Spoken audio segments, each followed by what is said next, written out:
Hi guys! So, meron akong package, meron akong binili.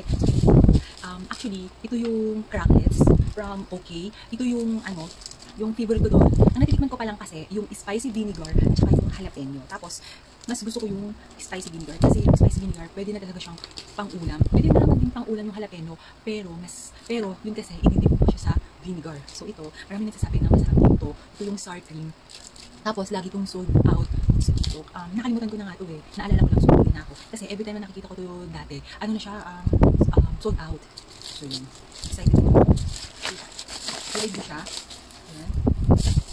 At ang laki na. Nakuha ko siya ng 100 plus 170 plus. Yung available na siya. Hindi na ako nagpunta ng discount. Hindi ko na kasi gusto ko talaga siya bilhin. Kasi pwede naman talaga siyang ulam. Yung gabi, parang wala ka nang maiulam ganun. Pwede ka nang magluto. Pwede ka. So, ito siya. Ang laki na. Tsaka ang dami niya talaga. Oops. Saan ba yun? Hindi ma...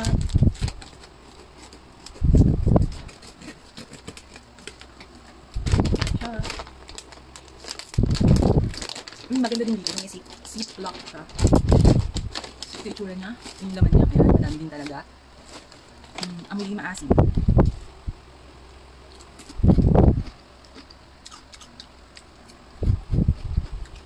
Wow.